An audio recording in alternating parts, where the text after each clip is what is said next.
Assalamualaikum warahmatullahi wabarakatuh, sahabat sekalian. Pada kesempatan ini kita akan sama-sama berbincang tentang dialog soal budi dengan Buya Hamka. Ini tulisan saya hari ini 22 Juni 2025.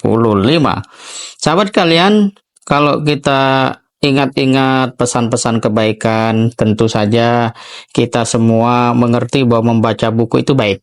Dan salah satu manfaat membaca buku itu yang saya rasakan adalah bisa seakan-akan ya berdialog dengan penulisnya.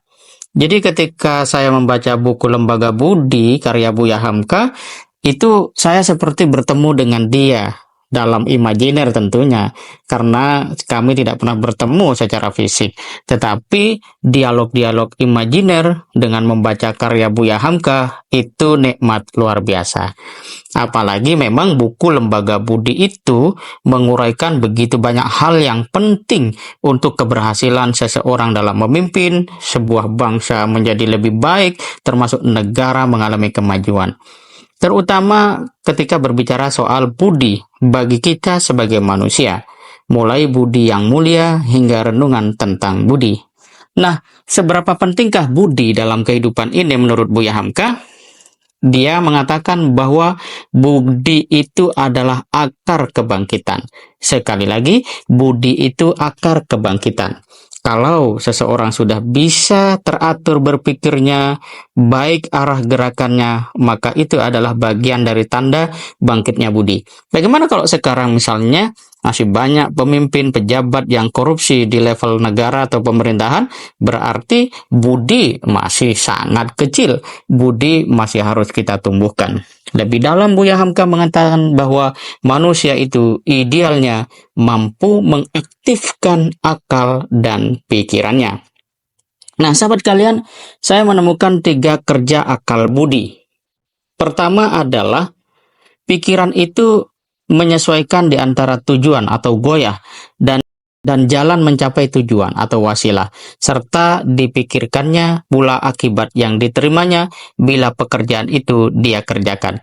Ini menunjukkan kepada kita bahwa tujuan, cara, dan akibat adalah hal yang benar-benar diperhatikan, dipertimbangkan oleh seseorang, terutama pemimpin, sebelum dia mengambil keputusan.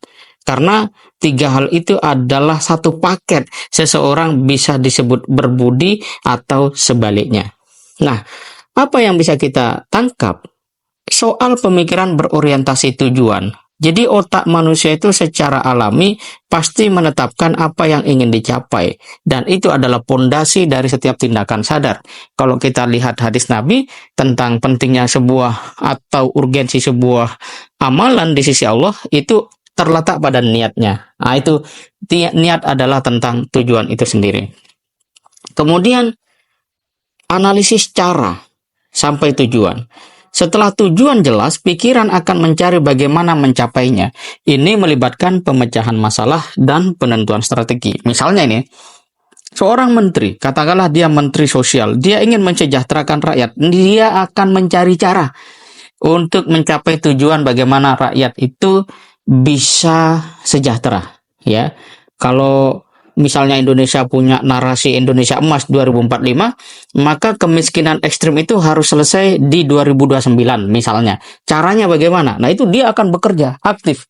Nah, sayangnya kadang kita melihat pemerintah itu membuat sesuatu yang hubungannya sama rakyat kecil, tapi jalannya diusahakan betul-betul oleh mereka. Nah, ini yang kemudian menjadi soal atau menjadi sebuah notifikasi bagi kita bahwa soal budi adalah hal yang harus kita bangun bersama. Nah, selanjutnya adalah tentang kemampuan mengantisipasi konsekuensi. Kemampuan krusial untuk memprediksi dampak dari satu tindakan sebelum dilakukan, itulah yang memungkinkan seseorang mampu menimbang risiko dan manfaat. Nah, sebagai seorang pemimpin, terutama pemimpin diri sendiri, ya, kita akan memilih satu tindakan-tindakan yang memberi dampak kebaikan ke depan, gitu. Nah, bagaimana strategi implementasinya? Setelah saya coba memahaminya, meski baru pada pendahuluan dan bab awal buku Lembaga Budi tersebut, kita dapat mengambil nasihat itu secara dekat, dalam arti seakan-akan Buya Hamka ingin kita menjalankan petuahnya dan dengan cara berbisik, teman-teman. Apa yang harus kita lakukan? Pertama, Dalam hidup ini kita harus bisa memberikan definisi tentang tujuan. Kita mesti selalu mulai dengan menetapkan apa yang kita inginkan dengan sangat jelas. Kedua, kita penting merencanakan cara, metode. Kita tidak boleh berhenti itu ketika sudah menemukan cara dan metodenya. Bahkan kita harus menemukan berbagai jalan untuk mencapai tujuan yang mulia, jangan terpaku pada satu metode saja. Yang ketiga, kita mesti juga memikirkan akibat. Jadi sebelum bertindak, memprediksi konsekuensi dari setiap pilihan kita, baik positif maupun negatif, untuk diri sendiri dan orang lain. Nah, dengan menerapkan 3 langkah ini, menetapkan tujuan, merencanakan cara, dan mempertimbangkan akibat, mudah-mudahan kita dapat membuat keputusan yang lebih cerdas dan bertindak lebih bijaksana dalam setiap aspek kehidupan. Dalam bahasa Buya Hamka, kita akan menjadi manusia yang berbudi. Semoga bermanfaat. Assalamualaikum warahmatullahi wabarakatuh.